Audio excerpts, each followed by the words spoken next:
इस अमेजिंग कहानी की शुरुआत अमेरिका के एक रेड लाइट एरिया को दिखाते हुए होती है। इस एरिया में कई सारे प्रोस्टिट्यूट मौजूद थे जो अपना काम करते, लेकिन इनकी हालत बद से बदतर हो चली थी क्योंकि इनके पास ज्यादा पैसे ही नहीं होते। बात इतनी बिगड़ जाती कि उन सारी लेडीज के पास खाने पीने की भी पैसे की कमी पड़ जाती। अब उन्हीं सारी लेडीज में से हमें मैरी नाम की एक प्रोस्टिट्यूट दिखाई जाती है जो कि सबसे ब्यूटीफुल थी। मैरी और उसके साथियों के पास तो एक बिजनेसमैन आकर उन्हें धमकी दे रहा होता है कि तुम हमारे साथ काम करो, बट मैरी को ये बहुत ही गलत लग रहा था। उसे ये पता होता है कि शायद ये लोग इससे गलत काम करवाएंगे, इसीलिए मैरी ने उस बिजनेसमैन के प्रपोजल को रिजेक्ट कर दिया। थोड़ी देर बाद मैरी के पास उसकी एक बहुत ही ओल्ड फ्रेंड आती है जिसने कि ये काम छोड़ दिया था। उसने तो एक अच्छे भले आदमी से शादी कर लिया था और उसकी एक बेटी भी थी। अब यहाँ मैरी की फ्रेंड अपने बेटी को मैरी को पकड़ा देती है और कहती है कि इसे थोड़ी देर तक संभालो क्योंकि उसे अपने हस्बैंड के साथ थोड़ा एंजॉयमेंट करना है। मैरी भी इस बात को समझ रही थी, इसीलिए वो उसकी बेटी को पकड़ लेती है। मैरी अपने फ्रेंड की बेटी को अपने पास रखने से इसीलिए डर रही थी क्योंकि यहाँ पर वही बदमाश बिजनेसमैन आया करते थे, लेकिन मैरी की फ्रेंड ने प्रॉमिस किया था कि वो अपने हस्बैंड से बोलकर इस पर कार्यवाही कराएगी। मैरी और उसके सभी साथी भी इससे सेटिस्फाई हो गए और उसकी वो फ्रेंड चली भी जाती है। बट थोड़ी देर में पता चला कि मैरी की वो फ्रेंड और उसके हस्बैंड पर कई सारे लोगों ने हमला कर दिया है। वो उन्हें लेकर कहीं दूसरी तरफ किडनैप करते हुए जा रहे थे। मैरी ये सारी चीजें देख रही थी, लेकिन इसमें वो कर भी क्या सकती है। वो बदमाश लोग तो मैरी की फ्रेंड और उसके हस्बैंड को वहाँ से लेकर चले गए। अब मैरी के हाथ में उसके फ्रेंड की बेटी मौजूद थी और वो इस बच्चे को कैसे पालेगी उसे समझ ही नहीं रहा था। बच्चे को भूख लगेगी तो खाने पिलाने के लिए पैसे भी मैरी के पास नहीं थे, यानी उनकी हालत सच में बहुत ज्यादा बदतर हो चली थी। तभी मैरी की एक और फ्रेंड दया खाकर कहती है कि वो कुछ पैसे लेकर आती है। अब वो जैसे ही आगे बढ़ रही थी तभी कई सारे अनजान लोगों ने उसे अंधकार में खींचा और बुरी तरीके से मार दिया, यानी मैरी की दूसरी फ्रेंड का कत्ल हो चुका होता है। अगले दिन जब सारे पुलिस ऑफिसर्स वहां पर आकर इन्वेस्टिगेशन कर रहे थे तो उन्हें पता ही नहीं चल रहा था कि इसे किसने मारा। ये केस बहुत ही पेचीदा हो गया था, इसीलिए कोई भी डिसीजन लेना बहुत मुश्किल होता है। मैरी भी नहीं समझ पाती कि आखिर ये कत्ल कौन कर रहा है और इससे तो वो लोग मारे जाएंगे। अब हमें इस केस के लिए फेडरिक नाम के एक ऑफिसर को अपॉइंट करता हुआ दिखाया जाता है। फेडरिक बहुत ज्यादा फेमस था अपने यूनिक वे में प्रॉब्लम को सॉल्व करने में। कहा जाता है कि फेडरिक के पास कई सारे विजन देखने की एबिलिटी है। इन विजन्स के अंदर वो फ्यूचर भी देख सकता था और अपने केस को बहुत ही आसानी से सॉल्व कर देता। अब जब ये पूरा केस फेडरिक को दिया जाता है तो वो बहुत सारे डेड बॉडीज को चेकअप करने लगा कि आखिर यहाँ से कौन से सबूत मिल जाए। फेडरिक तो जल्द से जल्द अपनी डीप इन्वेस्टिगेशन में लग गया था। अब हमें दूसरी तरफ बहुत सारे डॉक्टर्स की कम्युनिटी दिखाई जाती है। उनमें से एक सीनियर डॉक्टर ने कई सालों की मेहनत के बाद ये इजाद किया है कि वो पागलों को पूरी तरीके से ठीक कर सकता है, यानी ऐसे इंसान जिनका मानसिक संतुलन एकदम से खराब हो चुका हो, उन्हें वो डॉक्टर की कम्युनिटी वाले बड़ी आसानी से नॉर्मल स्टेट में ला सकते थे। इसी चीजों को डेमोन्स्ट्रेट करने के लिए वो सीनियर डॉक्टर कई सारे अपने जूनियर डॉक्टर्स को आदेश देता है कि वो ये परफॉर्म करे। सामने की तरफ एक पागल पेशेंट को रखा गया था और उसके हाथ पैर को बांध दिया जाता है। एक जूनियर डॉक्टर अपने सीनियर के कहने पर वही डेमोन्स्ट्रेट कर रहा था। बाद में शॉकिंग बात पता चलती है कि जो पागल पेशेंट उन्होंने रखा है वो तो मैरी की फ्रेंड है, यानी वही फ्रेंड जिसकी बेटी मैरी के पास थी। उसे तो पागल करार दे दिया गया है और अब उसके ऊपर अजीब तरीके के एक्सपेरिमेंट किए जा रहे हैं। आखिर इसके पीछे मास्टरमाइंड कौन था उन्हें नहीं पता। हमें तो अब मैरी और उसके कई सारे दोस्त बैठे हुए दिखाए जाते हैं जो अपने उन्हीं मरे हुए दोस्तों के बारे में बातचीत कर रहे थे। उन्हें इंसाफ चाहिए था क्योंकि इस तरीके से तो उनकी तादाद कम होती जाएगी। मैरी को उसी बिजनेसमैन पर शक हो रहा होता है जो उसे उसके साथ मिलकर काम करने के लिए बोल रहा था। चौंकाने वाली बात यह हो गई कि उस जगह पर वही बिजनेसमैन फिर आ जाता है। बिजनेसमैन ने तो एक दूसरी लेडी से सारे पैसे छीन लिए थे जितना उसने कमाया था। इस बात से वो लेडी बहुत ज्यादा नाराज हो जाती है और रोने भी लगती है। उसके पास अब बिल्कुल पैसे नहीं बचे थे तो वो फिर खाई पिएगी कैसे। मैरी और बाकी लोग अपनी उस फ्रेंड को अच्छी तरीके से समझाती हैं। अब एक दूसरा आदमी गाड़ी के अंदर उसी लेडी को बुला रहा था कुछ खाना खिलाने के लिए। वो लेडी बहुत भूखी थी तो अंदर चली जाती है और खाना खाने लगती है, लेकिन परछाई में मौजूद वो अजीब आदमी उसे पकड़ता है और बुरी तरीके से मार देता है। और उस किलर ने सेम तरीके से लेडी को मारा होता है जिस तरीके से लास्ट टाइम मर्डर हुआ था। सुबह होने पर पुलिस ऑफिसर्स अपने इन्वेस्टिगेशन के लिए आते हैं जिसमें कि फेडरिक भी शामिल था। फेडरिक तो सारी चीजों को बड़े गौर से देखता है। फेडरिक ने अपनी इन्वेस्टिगेशन में लगातार ये पता किया कि उस लेडी की बॉडी के सारे ऑर्गन्स निकाल लिए गए हैं। फेडरिक को तो वहाँ पर ग्रैप्स की बहुत सारी टहनियां मिली होती हैं, यानी किसी ने मर्डर करने से पहले ये खाया है। अब अपने सारे रिपोर्ट्स इकट्ठा करके फेडरिक सीधा चले गया था अपने सीनियर ऑफिसर के पास। उसने सीनियर ऑफिसर को साफ बता दिया कि जिसने भी उस लेडी का मर्डर किया है वो एक सर्जन है और ये किसी भी आम आदमी का काम नहीं है, क्योंकि ऑर्गन्स को जिस तरीके से निकाला गया था वो एक एक्सपीरियंस सर्जन ही कर सकता है। वो सर्जन बहुत ज्यादा अमीर है, क्योंकि जिस टाइप के ग्रेप्स उसने खाए हैं मर्डर करने से पहले वो बहुत महंगे मिलते हैं। ये सारी कंक्लूजन फेडरिक अपने सीनियर को सुना रहा था, पर सीनियर उसे साफ बता देता है कि तुम अपने अजम्पशन मत लगाओ, तुम्हें जो सबूत मिल रहे हैं उस हिसाब से एक कंक्लूजन निकालो जिससे कि हम अपराधी तक पहुंच सकें। यानी अब फेडरिक को सारी चीजें प्रूव करने के लिए सबूत इकट्ठा करने ही होंगे। हमें तो उस मरी हुई लेडी का फ्यूनरल दिखाया जाता है जहाँ पर मैरी और उसकी सारी फ्रेंड्स आई थी। वहाँ फेडरिक भी होता है जो कि उनसे कुछ पूछताछ करना चाहता था। बाकी सारे प्रोस्टिट्यूट्स तो वहाँ से चले गए होते हैं, लेकिन मैरी वहाँ रुक जाती है। मैरी से लगातार पूछने पर मैरी उसी बिजनेसमैन के ऊपर शक बताती है जो उन्हें अपने साथ काम करने के लिए कहता था, लेकिन फेडरिक के भी हाथ बंधे हुए हैं क्योंकि बिना किसी सबूत के वो उन्हें गिरफ्तार नहीं कर सकता। अब तो फेडरिक को भी अपने ऊपर शर्म आ रही होती है, क्योंकि इतना टैलेंटेड होने के बावजूद भी वो कुछ नहीं कर पाता। मैरी और उसके सभी साथी अपने घर पर आ जाते हैं, लेकिन प्रॉब्लम ये थी कि अब घर का ओनर वहाँ पहुँच गया। ओनर ने घर में से सभी को बाहर निकाल दिया होता है, क्योंकि उन सभी ने कई महीनों का रेंट नहीं दिया था। ऑब्वियसली ये सारी चीजें रिसोर्सेज प्रोवाइड करने के लिए उनके पास पैसे ही नहीं थे, यानी उन्हें अपनी पूरी रात बीच सड़क पर गुजारनी पड़ेगी। हमें तो अब वही किलर दिखाया जाता है जो कि किसी दूसरे प्रोस्टिट्यूट को ग्रेप्स खिलाने के बहाने अपने साथ लेकर जाने लगा था। वो अपनी कार में उसे बिठाता है और अंधकार में लेके जाके उसकी जान ले लेता है। सेम वो उसी टाइप का प्रोसीजर कर रहा था कि उनके सारे बॉडी ऑर्गन्स निकाल लिए जाएं और ग्रेप्स की उसी टहनियों को वहां पर सबूत के तौर पर छोड़ा जाए। जैसे देखकर लग रहा था कि वो जानबूझकर ये कर रहा है। अगले दिन फिर ये जब बात पता चली तो पुलिस ऑफिसर्स आ जाते हैं और फेडरिक अपनी इन्वेस्टिगेशन करता है। फिर से वही डेड बॉडी जिसके इंटरनल ऑर्गन्स निकाल लिए गए थे और ग्रेप्स की टहनियां, सारी चीजें एक ही जगह पर इशारा कर रही थी, पर फेडरिक उसे समझ नहीं पा रहा था। अब तो वो अपने सीनियर को भी ये छोटी छोटी बातें नहीं बताता, क्योंकि वो उसके ऊपर भरोसा ही नहीं करेंगे। फेडरिक डिसाइड कर लेता है कि जब तक वो पूरा सबूत सामने न लेके आ जाए तब तक वो सीनियर से कांटेक्ट नहीं करेगा। फेडरिक तो अब सीधा उसी डॉक्टर्स के कम्युनिटी वालों के पास आ जाता है जिससे वो उनसे कुछ मदद मांग सके। जब वो अपने एक पहचान के डॉक्टर को ये बातें बता रहा था और मदद मांगने के लिए कहता है तो उसने साफ साफ मना कर दिया। बट उस जगह पर वो सीनियर डॉक्टर भी मौजूद था जो कि अब यहाँ फेडरिक की मदद करने के लिए रेडी हो जाते हैं। वो फेडरिक को अपने अलग ही चैम्बर में लेकर चले गए और फेडरिक उन्हें एक नाइफ के बारे में बता रहा था। ये कोई नॉर्मल नाइफ नहीं होता, बल्कि इसके स्ट्रक्चर एकदम अलग थे। सीनियर डॉक्टर ने जब ध्यान से देखा तो वो बता देता है कि ये एक सर्जन नाइफ है जिसकी मदद से क्रिटिकल सर्जरीज की जाती थी। वो तो उसे एक बॉक्स भी ओपन करके दिखाते हैं जिसमें सर्जन्स अपने सारे टूल किट रखते थे। जब फेडरिक ने सीनियर डॉक्टर को उस किलर के बारे में बताया तो वो भी अपने कुछ बात शेयर करने लगे। उन्होंने साफ कह दिया कि किलर जो भी होगा उसके पास ऐसा ही सर्जन किट होगा और वो बहुत ही जवान हो सकता है क्योंकि उसने सारे कत्ल अंधेरे में किए हैं। फेडरिक को अब काफी इन्फॉर्मेशन मिल गई थी, इसीलिए वो मैप के ऊपर जितने भी कत्ल हुए हैं उन्हें अच्छी तरीके से देखने लगता है। उसे अंदाजा हो गया था कि अगला कत्ल कहाँ होने वाला है, तो वो अब अपने पुलिस फोर्स को तैनात कर देता है उस प्लेस पर ताकि वो उस कातिल को रंगे हाथों पकड़ सके। हमें दूसरी तरफ तो वही कातिल का ड्राइवर दिखाया जाता है जो कि उसके साथ हमेशा मौजूद रहता है। जितनी भी कत्ल उस कातिल ने किए थे उसके ड्राइवर ने अपनी आंखों से देखे होते हैं। बट अब वो ड्राइवर बहुत ज्यादा डर रहा था और उस किलर को कहता है कि हमें बस करना चाहिए, लेकिन किलर का जवाब यही आता है कि अभी तो शुरुआत हुई है, हम ये चीजें करना बिल्कुल भी नहीं रोक सकते। ड्राइवर इस समय बहुत ज्यादा डरता है और वो बैकआउट भी नहीं कर सकता था, नहीं तो वो किलर उसे मार ही देगा। हमें अब फेडरिक मैरी से बातें करते हुए दिखाया जाता है जो उससे कुछ पूछना चाहता था। मैरी को जो बातें पता होती हैं उसने सारी शेयर कर दी। अब फेडरिक और मैरी के बीच काफी अच्छी दोस्ती हो जाती है। मैरी ने ये तक बता दिया था कि उसकी फ्रेंड और उसके हस्बैंड को किसी अनजान आदमी ने किडनैप किया होता है और उन सभी का चेहरा वो बहुत अच्छी तरीके से जानती है। अब इन्हीं चीजों के चक्कर में मैरी और फेडरिक की बहुत अच्छी दोस्ती हो गई। दोनों हर एक चीजें एक दूसरे से शेयर करने लगे थे। फेडरिक अब मैरी से ये कहता है कि उसके पास कुछ एबिलिटीज हैं जिससे कि वो फ्यूचर के विजन देख सकता है और उसने अभी अभी मैरी के बारे में कुछ देखा है कि वो कुछ समय बाद समुद्र के पार एक शांतिपूर्वक गांव में किसी लड़की के साथ अपनी जिंदगी आराम से गुजार रही है। मैरी भी इन बातों को सुनकर काफी खुश हो गई। वो तो फेडरिक से बहुत ही ज्यादा फ्रैंक हो जाती है और उसे अपना सबसे बेस्ट फ्रेंड बना लेती है।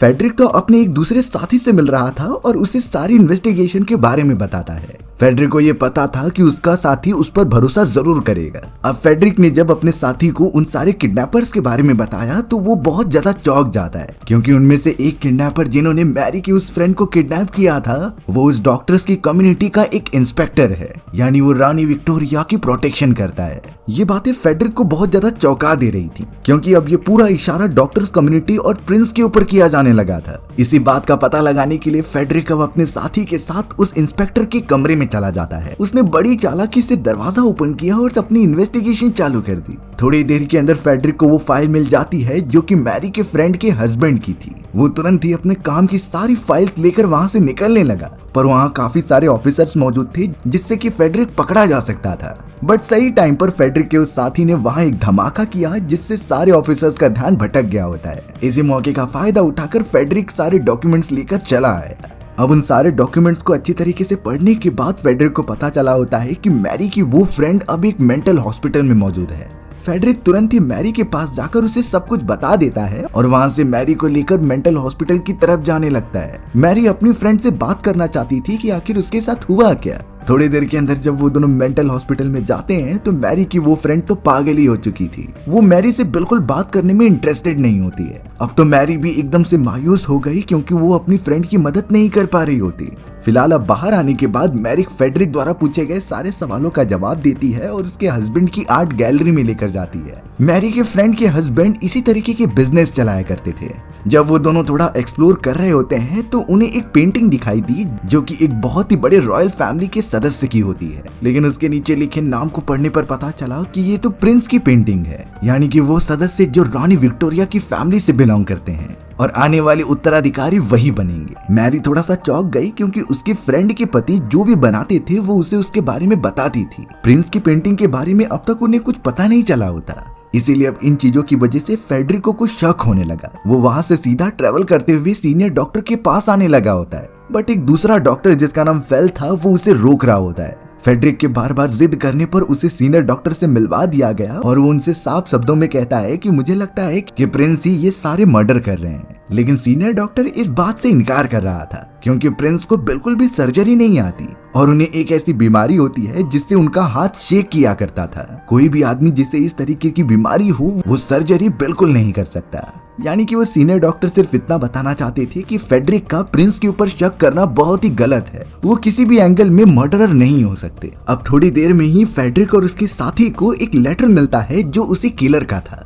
यानी किलर ये बात जानता है कि फेडरिक इन्वेस्टिगेशन कर रहा है उसे पकड़ने के लिए। लेटर में तो कई सारी बातें लिखी हुई थी और उसमें एड्रेस भी लिखा होता है जहाँ पर वो किलर मिलेगा, लेकिन फेडरिक को सबूत चाहिए होता है तो वो उसे रंगे हाथों ही पकड़ेगा। हमें तो वही किलर दिखाया जाता है जो अपने ड्राइवर के साथ एक दूसरा मर्डर करने के लिए निकला होता है। उसने एक दूसरे लेडी को सामने बुलाया और उसे कुछ खाने के लालच देकर उसे मारने लगा। किलर ने उस लेडी को खत्म तो कर दिया होता है, लेकिन जब वो उसके ऑर्गन्स निकालने गया तो वहाँ एक आदमी आकर उसे देख लेता है। अब इसी चीज की वजह से किलर और वो ड्राइवर आगे का काम नहीं कर पाते और वहाँ से भाग जाते हैं। थोड़े समय में जब उस अनजान आदमी ने पुलिस को कॉल किया तो फेडरिक वहाँ पर आ गया। उसने अपने साथी को कंफर्मली बोल दिया होता है कि वो किलर अब एक दूसरा मर्डर करेगा, क्योंकि इस लेडी को उसने मार तो दिया है लेकिन वो उसके ऑर्गन्स नहीं निकाल पाया। वो अपना मिशन कंप्लीट करने के लिए किसी भी हद तक जा सकता है। फेडरिक तो अंदाजा लगाने लगा कि वो दूसरा मर्डर कहाँ पर करेगा। उसे शायद अंदाजा लगाते हुए पता भी चल जाता है उस लोकेशन के बारे में। फेडरिक अब जैसे ही उस लोकेशन पर जाने के लिए निकला तभी कुछ पुलिस ऑफिसर्स उसे पकड़ लेते हैं। ये वही ऑफिसर था जिसके कमरे में फेडरिक डॉक्यूमेंट्स लेने के लिए गया होता है। वो सभी तो अब फेडरिक को बहुत ज्यादा मार रहे होते हैं, क्योंकि उन्हें पता था कि फेडरिक उनके ऊपर शक कर रहा है। वो बिल्कुल भी नहीं चाहते कि ये सारी चीजों का पर्दाफाश हो। सारे ऑफिसर्स फेडरिक को काफी घायल करके वहाँ से चले जाते हैं। अब इन चीजों की वजह से फेडरिक ये सोचने लगा था कि प्रिंस ने कई साल पहले एक प्रोस्टिट्यूट से शादी कर ली थी और शायद ये चीजें उन डॉक्टर्स की कम्युनिटी और अमीर लोगों को बिल्कुल पसंद नहीं आई, तो इसीलिए वो सारे ऑफिसर्स की मदद से उन प्रोस्टिट्यूट्स को मार रहे हैं जो उस शादी में मौजूद थे। डॉक्टर्स कम्युनिटी ये बिल्कुल नहीं चाहते कि प्रिंस के बारे में ये बातें किसी को भी पता चले, बट फिर भी ये सारी चीजें फेडरिक ने ही सोच रखी थी। कोई भी उसके पास सबूत नहीं होता जिससे वो ये प्रूव कर सके। फेडरिक और उसके साथियों को पता चला कि उस किलर ने दूसरा भी मर्डर कर दिया है और इस बार वो अपना सारा काम करके गया था। किलर ने जाते जाते दीवार पर कुछ शब्द लिखे हुए होते हैं जिसमें कि वो एक पर्टिकुलर ग्रुप को ब्लेम कर रहा था। थोड़े समय में वहाँ फेडरिक के सीनियर आ जाते हैं जो कि उस पूरे केस को बंद करने के लिए कह रहे थे, लेकिन फेडरिक इसके लिए मना कर देता है, तो गुस्से में आकर उसे केस से ही निकाल दिया गया। बट फेडरिक इस पूरी चीजों को सॉल्व करना चाहता था। अब सोते समय फेडरिक को एक विजन आता है जिसमें वो उसी किलर को इमेजिन कर रहा था। उसे पता चला कि वो किलर अब मैरी की तरफ बढ़ रहा है, यानी वो मैरी को मारना चाहता है। इस बात से वो बहुत ज्यादा डर गया और सीधा मैरी को एक लेटर और कुछ पैसे भेजे। उसमें साफ लिखा था कि मैरी ये शहर छोड़कर चले जाए जिससे उसकी जान को खतरा ना हो। मैरी ने फेडरिक का लेटर देखा तो वो खुश हो जाती है और वो शहर से बाहर जाने की भी कोशिश करती है। बट हमें उस किलर का ड्राइवर साफ दिखाई दे रहा था जो उसके ऊपर नजर रखता है, यानी कि ऑब्वियसली फेडरिक द्वारा देखे गए वो विजन सच होते हैं। फेडरिक तो डर के मारे अब सीधा उस सीनियर डॉक्टर के पास चला गया और उसे बताने लगा कि शायद वो किलर अब मैरी के पीछे है। फेडरिक को जिनके ऊपर भी शक था वो सीनियर डॉक्टर को बताने लगा और उसमें सबसे बड़ा सस्पेक्ट होता है विक्टोरिया। फेडरिक का मानना था कि विक्टोरिया को कभी पसंद नहीं था कि उनके बेटे किसी प्रोस्टिट्यूट से शादी करे और प्रोस्टिट्यूट से शादी करने के बाद ही उन्हें अजीब तरीके की बीमारी हुई है। इन्हें डॉक्टर इससे राजी नहीं कर रहा था। तभी फेडरिक ने उनसे पूछा कि विक्टोरिया ने आपसे ये बातें क्यों नहीं की, आप तो उनके सबसे एक्सपीरियंस डॉक्टर हो। तब उस समय पर जाकर सीनियर डॉक्टर सच्चाई रिवील करते हैं और बताते हैं कि जितने भी कत्ल हुए हैं मैंने ही किए हैं। विक्टोरिया ने उन्हें ही ये काम दिया था जिससे कि आज वो नाराज नहीं कर सकते। फेडरिक को ये बात पता चली तो उसने गन निकाल लिया, क्योंकि किलर तो ये सीनियर डॉक्टर ही था। अब जैसे ही वो सीनियर डॉक्टर पर गन चलाने जाता तभी वहाँ उनके साथी आ जाते हैं और फेडरिक को पीछे से मारकर बेहोश कर देते हैं। उन सभी को भी पता था कि ये दिन जरूर आएगा, बट वो सब इसके लिए तैयार थे। फेडरिक को तो अब वो सारे डिपार्टमेंट के लोग पकड़कर कहीं दूसरी तरफ लेकर जाते हैं ताकि उसे मार दिया जाए। उस घोड़ा गाड़ी के अंदर तो सीनियर डॉक्टर और फेल भी मौजूद होता है। फेल के पास तो एक इंजेक्शन था जिससे डायरेक्टली लगाकर उसके बॉडी में वो पॉइजन डालना चाहता था, लेकिन अब फेडरिक बहुत जोर से हिलने लगा जिससे कि वो घोड़ा गाड़ी नीचे गिर जाती है। फेडरिक तो उस इंजेक्शन से बाल बाल बचा और वहां से निकलकर तुरंत ही भागने लगा। उसे इतना तो पता चल गया होता है कि विक्टोरिया से सब लोग मिले हुए हैं, वो किसी भी ऑफिसर के ऊपर भरोसा नहीं कर सकता। फेडरिक अब मैरी की जान बचाने के लिए तुरंत ही उसके घर की तरफ भागता है, बट वहाँ कई लोग जमा हुए थे और अंदर जाने के बाद पता चला कि सीनियर डॉक्टर ने मैरी की जान ले ली है। वो वहाँ से तुरंत ही निकल गया था। फेडरिक मैरी की इस हालत को देखकर बहुत गुस्सा होता है और अपने सीनियर ऑफिसर से पूछने लगा कि वो डॉक्टर कहाँ मिलेगा, बट पता चला कि उसका सीनियर ऑफिसर भी मिला हुआ है उन सभी फैमिली से। वो सिंपली बोलता है कि अगर तुम ये केस नहीं छोड़ोगे तो तुम्हारी भी हालत ऐसी ही होगी। फेडरिक एकदम से निहत्था हो गया था और वो बहुत ही उदास होकर मैरी के पास जाता है, पर उसने नोटिस किया कि मैरी के बालों का कलर एकदम अलग है, यानी कि सीनियर डॉक्टर ने गलती से मैरी की जगह पर किसी और की जान ले ली है। मैरी अभी भी जिंदा है और सुरक्षित रहेगी। थोड़े समय के अंदर फेडरिक को एक लेटर मिलता है जो किसी और का नहीं बल्कि मैरी का ही था। मैरी उसमें लिख रही थी कि तुम्हारे दिए गए पैसों से वो अपने फ्रेंड की बेटी के साथ किसी दूसरे आइलैंड पर जा रही है। वहाँ पर वो अपनी जिंदगी बहुत अच्छी तरीके से गुजारेगी जैसा कि फेडरिक ने इमेजिनेशन में देखा था। मैरी ने लेटर के अंदर एड्रेस भी लिखा होता है जिसे फॉलो करके फेडरिक भी उसके पास आ जाए, क्योंकि वो फेडरिक से प्यार करती थी और फेडरिक भी मैरी को पसंद करता था। लेकिन फेडरिक बहुत ही ज्यादा सोचते हुए ये डिसाइड करता है कि वो मैरी के पास कभी नहीं जाएगा, क्योंकि अगर वो उसके पास गया तो सीनियर डॉक्टर को शक हो सकता था और वो मैरी की जान के पीछे पड़ेगा। तो इसीलिए फेडरिक उस लेटर को हमेशा हमेशा के लिए जला देता है और मैरी की लोकेशन के बारे में किसी को रिवील नहीं करता। हमें अब क्वीन विक्टोरिया को दिखाया गया जिसके सामने वो सीनियर डॉक्टर था और अपना मिशन कंप्लीट कर चुका होता है। विक्टोरिया भी खुश थी कि वो सारे गवाह मारे गए जिन्होंने मेरे बेटे को शादी करते हुए देखा था, पर विक्टोरिया सीनियर डॉक्टर से काफी डिसअपॉइंटेड होती है क्योंकि उन्होंने लेडीज को मारने के लिए कहा था, उनके बॉडी ऑर्गन्स निकालने की परमिशन नहीं दी थी। सीनियर डॉक्टर ने तो उन सभी के बॉडी ऑर्गन्स निकालकर अपने एक्सपेरिमेंट के लिए यूज किए और कुछ ऑर्गन्स को तो उन्होंने भारी दाम में बेच दिया था। इस बात से विक्टोरिया काफी गुस्सा हो जाती है और उन्होंने सीनियर डॉक्टर के ऊपर कार्यवाही करना स्टार्ट कर दिया। सीनियर डॉक्टर को अब कोर्ट के सामने पेश किया जाता है जिससे कि उसके गुनाहों के बारे में पूछा जा रहा था। उस सीनियर डॉक्टर ने बिना डरे कह दिया कि ये मेरा काम है, मुझे ये सारी चीजें करने में मजा आ रहा था तो मैंने सबकी जान ले ली। अब उसकी बातें सुनकर सभी लोगों को यही लगने लगा कि ये पागल हो चुका है। सीनियर डॉक्टर को इलाज करने की जरूरत है। तो इसीलिए मेंबर्स ने डिसाइड किया कि सीनियर डॉक्टर को उसी के द्वारा बनाए गए डिवाइस में डाला जाएगा, यानी वो डिवाइस जिससे पागलों का इलाज किया जाता है। सीनियर डॉक्टर को उस चैम्बर में लाया गया और उस पर अजीब तरीके के एक्सपेरिमेंट किए गए। कुछ समय बाद तो डॉक्टर की हालत ऐसी हो जाती है कि वो अपने बॉडी को भी ठीक से नहीं हिला सकता था। हमें अब यहाँ दूसरी तरफ फेडरिक के एक साथी को दिखाया गया, जो कि जब फेडरिक के कमरे में आता है तो फेडरिक एकदम से अनकॉन्शियस पड़ा हुआ था। अच्छे से चेक करने के बाद पता चला कि फेडरिक अब नहीं रहा। फेडरिक के दोस्त को अंदाजा लग चुका होता है कि शायद मैरी की याद में उसने अपनी जान दे दी। वो बिल्कुल नहीं चाहता था कि मैरी की जान को खतरा हो,